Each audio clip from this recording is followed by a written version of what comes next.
অবশেষে আশার আলো, সে মেয়েটির পরীক্ষার বিষয়ে বিবেচনা নিয়েছে খোদ সরকার প্রধান, যার কান্না আমাদের ভেতরটা কাঁপিয়ে দিয়েছিল, যাকে দেখে চোখ ভিজেছিল দেশের হাজারো মানুষের।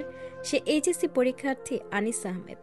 অসুস্থ মাকে হাসপাতালে দিয়ে ছুটে গিয়েছিলেন পরীক্ষা কেন্দ্রে। বাবা নেই, সংসারের ভরসা বলতে একাই।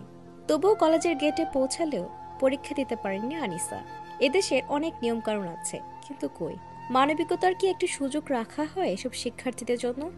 আজ স্বয়ং সরকার প্রধান ডক্টর মোহাম্মদ ইউনূস ফেসবুকে একটি স্ট্যাটাস দিয়েছেন, যেখানে তিনি নিজে জানিয়েছেন সে এইচএসসি পরীক্ষার্থীর পরীক্ষা নেওয়ার বিষয়টি বিবেচনাধীন। চলতি বছরের উচ্চ মাধ্যমিক সার্টিফিকেট এইচএসসি সম্মানের পরীক্ষা শুরু হয়েছে বৃহস্পতিবার। অসুস্থ মাকে হাসপাতালে পৌঁছে দিয়ে পরীক্ষা কেন্দ্রে প্রবেশ করতে দেরি হওয়ায় প্রথম দিনের এইচএসসি পরীক্ষায় রাজধানীর সরকারি মিরপুর বাংলা কলেজ কেন্দ্রের এক শিক্ষার্থী পরীক্ষা না দিতে পারার ঘটনা গণমাধ্যমে প্রকাশিত হয়েছে। বিষয়টি কর্তৃপক্ষের নজরে এসেছে। এই বিষয়ে শিক্ষা উপদেষ্টা সিআর আবরার বলেন, মানবিক বিবেচনায় ওই শিক্ষার্থীর বিষয়টি গুরুত্বের সাথে দেখা হচ্ছে। বাংলা প্রথম পত্রে পরীক্ষা নেওয়ার বিষয়টি পাবলিক পরীক্ষা গ্রহণ সংক্রান্ত আইন ও বিধির আলোকে সমাধানের চেষ্টা করা হচ্ছে। তার এ দুঃসময়ে আমরা সমবেথিত। এই পরীক্ষার্থীকে উদ্বিগ্ন না হওয়ার জন্য অনুরোধ জানিয়েছেন সরকার প্রধান। আনিসার সাথে সরাসরি কথা বলেছেন বাংলাদেশের সুপ্রিম কোর্টের সিনিয়র আইনজীবী ব্যারিস্টার রুহুল কুদ্দুস কাজল। তিনি নিশ্চিত করেন, আনিসার মিস হওয়া পরীক্ষাটি যেন পরবর্তী কোনো সুবিধাজনক সময়ে নেওয়া হয়, সেজন্য শিক্ষা বোর্ড ও কলেজের অধ্যক্ষ উদ্যোগ নিচ্ছে। বাকি পরীক্ষাগুলো সে যেন নিশ্চিন্তে দিতে পারে সে ব্যবস্থা গ্রহণ করা হয়েছে। প্রয়োজনে আইনি সহায়তাও থাকবে।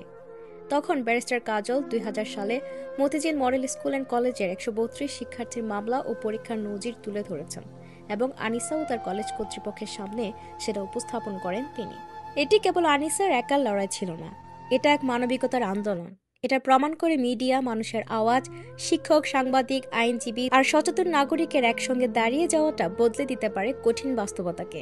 আমরা চেয়েছিলাম এক মুঠো সুবিচার, এক চিলতে মানবতা। আলহামদুলিল্লাহ, সে পথটা এখন উন্মুক্ত হচ্ছে। আনিসা যেন নিশ্চিন্তে পরবর্তী পরীক্ষাগুলো দিতে পারে, তার মন যেন ভেঙে না পড়ে, সেই দোয়া রইল তার জন্য।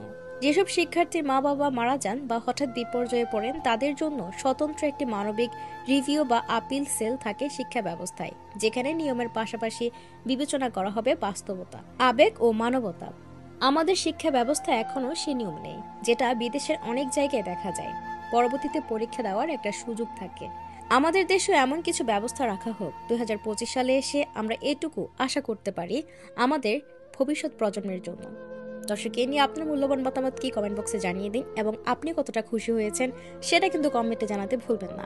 আপনারা আওয়াজ তুলেছিলেন কমেন্টে, এখনো কমেন্টে জানিয়ে দিন আপনারা কতটা খুশি হয়েছেন, এবং স্টার দিয়ে আপনার কমেন্টটি উপরে রাখুন। তাহলে সবচেয়ে বেশি খুশি হয়েছেন আপনি, এটাই আমরা বুঝতে পারবো।